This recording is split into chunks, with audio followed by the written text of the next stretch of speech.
Okay, so I don't talk about this very often because it sounds completely bonkers and unbelievable.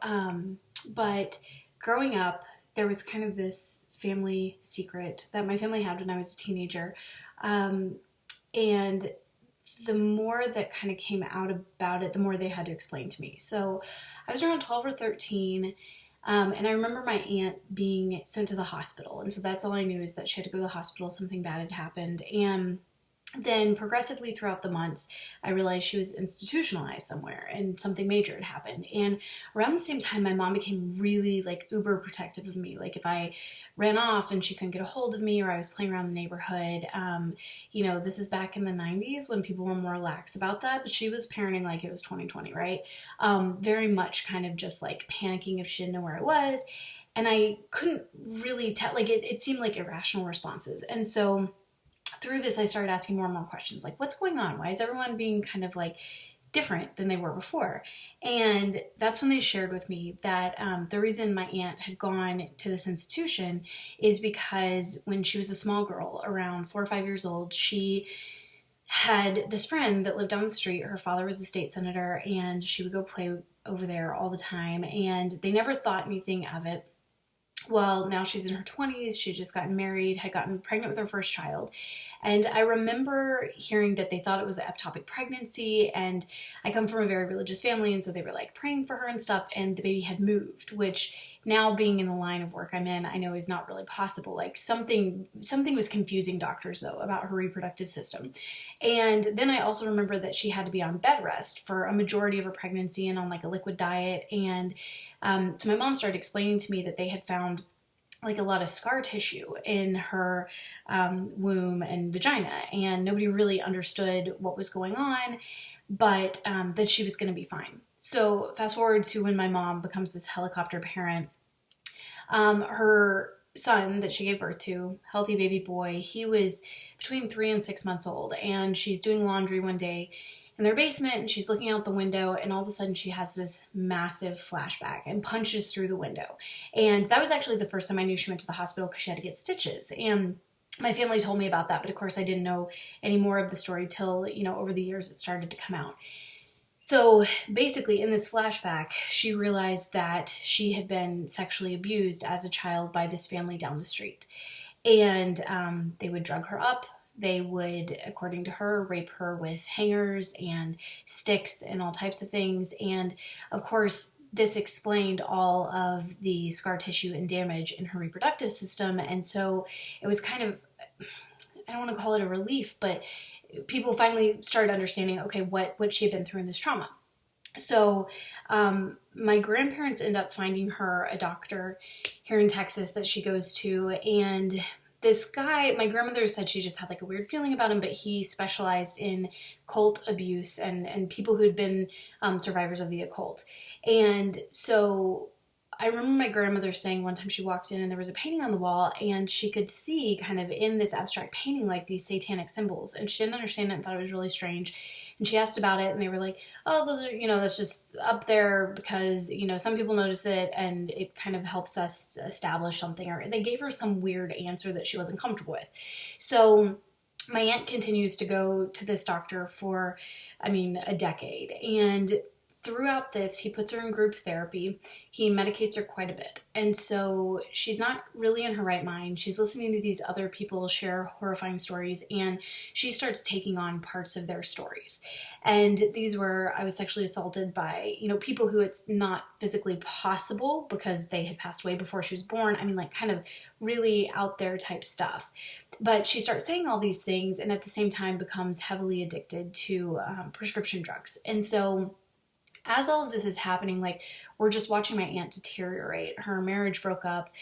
She really wasn't able to be there for her child. Like, she went from being this really kind of happy, bubbly person to this shell of a person.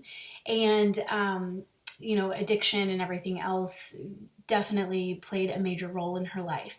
And at one point, she remembered some of the names of the people who had assaulted her as a child. And she said that she called them up. It was a husband and wife, and they had since divorced. And she said both of them admitted to it, and both of them invited her over for a good time if she wanted to.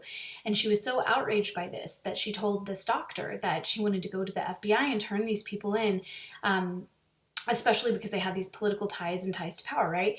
And the doctor told her not to, which is kind of the second strike against him. And he was kind of like, it would be better for your treatment if you didn't do that. And then you also have to think of the fact that he's basically gotten her to a place where she's fairly discredited, right?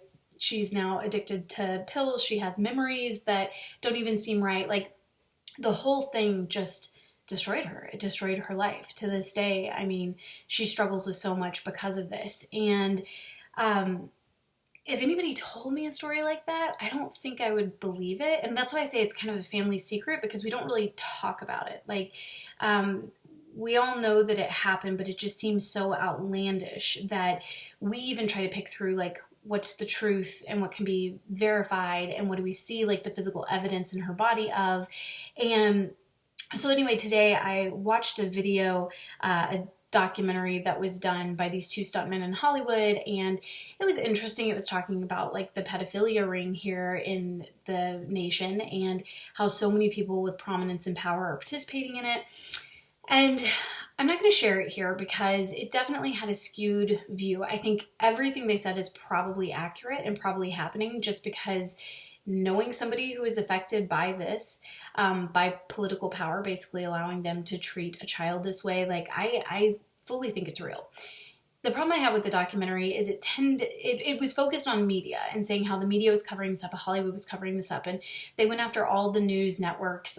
They went after Fox News and MSNBC and all of them pretty evenly, but it seems like there was definitely a political push that this was liberals, and Hollywood elites who were doing this. And, again, I think that that's probably accurate. I do think this stuff is absolutely happening at a higher, level in our communities. I don't think it's just Hollywood. I think it's happening everywhere. This happened outside of Houston, Texas, to my aunt.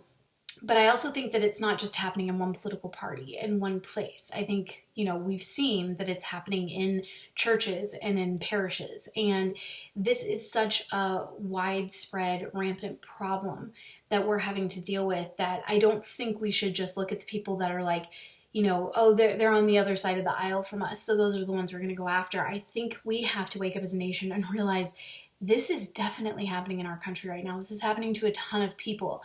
And I think most of us want to believe the best in people, and we don't want to believe that something like this could possibly happen. But I think because I know someone it did happen to, and throughout the years, I've actually been able to meet people who have been pulled out of child sex trafficking and were trafficked by their parents and have experienced the most atrocious things. Like, I know how insidious this is. I know that it's everywhere. And so, I don't know. I wanted to share that story because I think, why is it a secret? Why is it something we don't talk about? This is obviously something that's going on in our nation. We all need to be aware of it. We all need to be helicopter parents a little bit when it comes to our kids, but also realizing how broad the cover-up of this is, that, I don't know, I felt like I wanted to share the story because I don't want to be silenced on this. I don't want there to be this awkwardness that makes me not talk about it because it seems kind of nutso, because that's just giving power. And in the same way that doctor told my aunt not to go to authorities about it, I feel like, I shouldn't share this story because people might think that we're crazy, or that, I don't know. I don't know what people will think. But I want people to realize that this is very real. It's definitely happening. You probably know somebody who's been affected by it, even if they don't talk about it. Because for them, it probably is a family secret too. It's kind of something that everyone keeps under wraps because so many people feel guilty, right? That they didn't notice that this was happening to their child, or they didn't notice this was happening in their family, or they didn't notice that, this person that they really, really trusted was doing something really, really bad to kids in their communities. But I think that the first step is exposing it for what it is and telling our stories and talking about it. And that helps people kind of connect the dots and realize I'm not alone. This is happening to other people. People are being silenced, especially women and especially children. And it's horrifying. And we've got to shine a light on it in order to expose it.